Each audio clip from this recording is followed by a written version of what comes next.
Republicans abandon Boebert's attempt to remove Biden from office. On Thursday, House Republicans defeated a bid to remove President Biden from office by referring the resolution to two committees and delaying, for the time being, a potentially divisive vote that might have jeopardized the GOP's numerous probes of the White House. Representative Lauren Boebert, Republican Colorado, a conservative firebrand who stunned Washington on Tuesday by introducing a procedural measure to force a floor vote on her impeachment articles despite the objections of Speaker Kevin McCarthy, Republican California, won the vote 219 to 208 on a party line basis, ending a two-day standoff between GOP leaders and Boebert. The articles, which accuse Biden of overseeing a complete and total invasion at the southern border, triggered an outcry from some of Boebert's GOP colleagues, who were caught by surprise and quickly condemned any impeachment vote as premature. The sides ultimately reached an agreement late Wednesday to sidestep an impeachment vote by sending her articles to both the Judiciary and Homeland Security committees, which have jurisdiction over impeachment and immigration policy, respectively. The deal avoids, at least temporarily, what might have been an embarrassing internal fight on the House floor.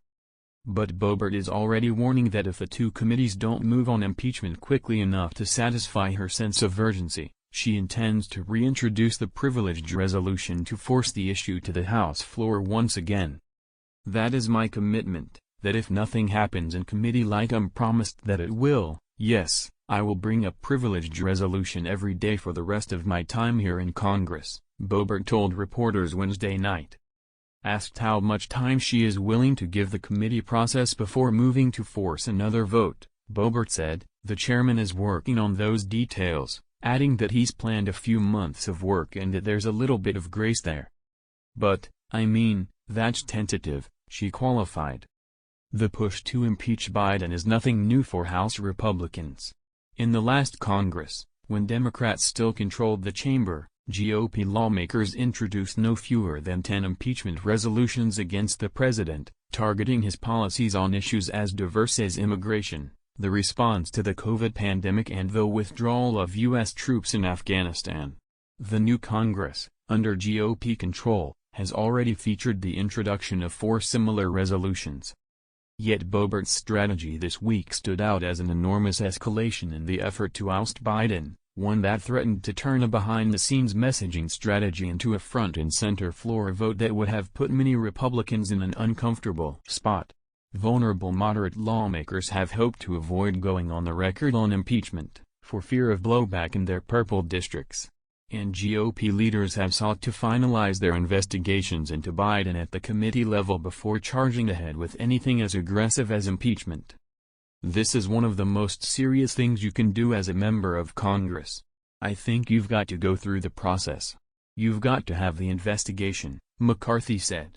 "Throwing something on the floor actually harms the investigation that we're doing right now. Sign up for the latest from the Hill here."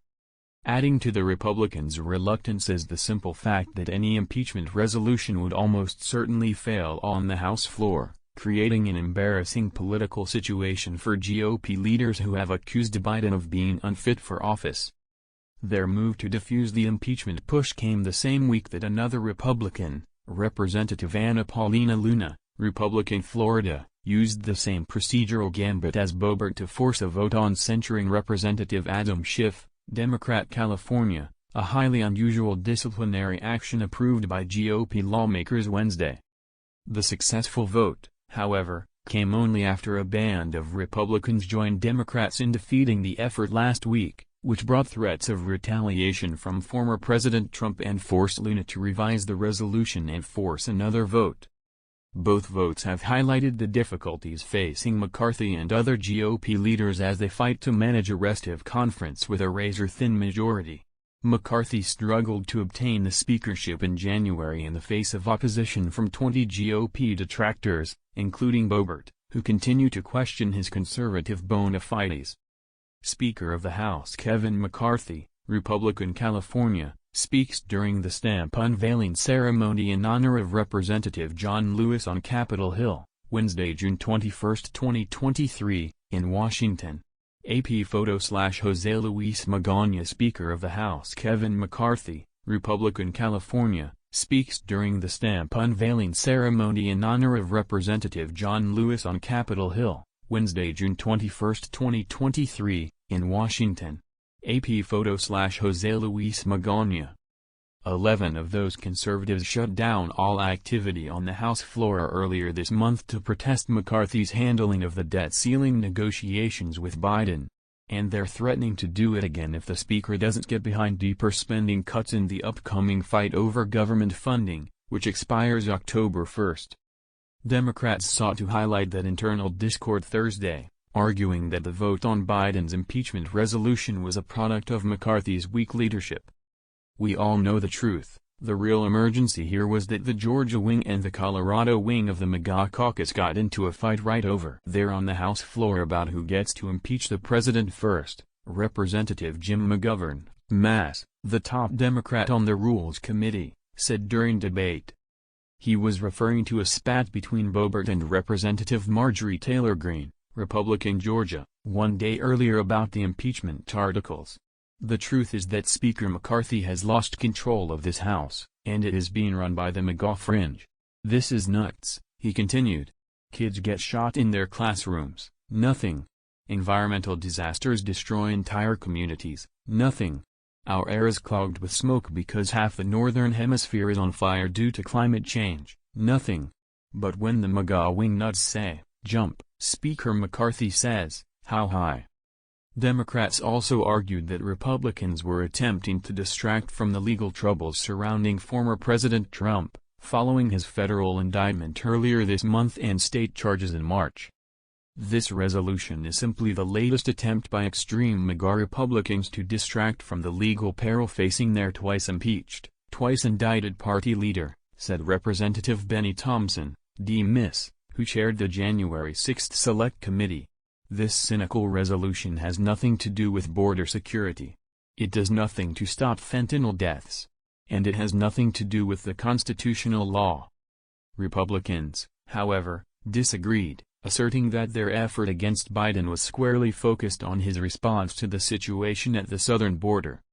Let's be very clear, the issue that is happening at our southern border, not the name-calling or talking about former President Trump. What is happening at our southern border today and for the last 2 years under President Biden has been a dereliction of duty with respect to immigration law in the United States, Representative Byron Donalds, Republican Florida, said on the House floor Thursday.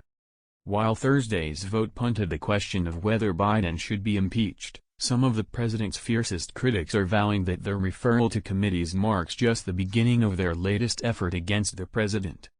Our job in the House of Representatives is, in fact, to deter the overreaching abuse of authority by the President of the United States refusing to carry out the laws of the United States in detriment to the well-being, security, and lives of the people of this country, Representative Chip Roy, Republican Texas, said on the House floor Thursday. That is our job in the House of Representatives. That is why we are here. That is why I support this rule and that is why I support this resolution. That is why I support this inquiry, he continued. And we are just beginning.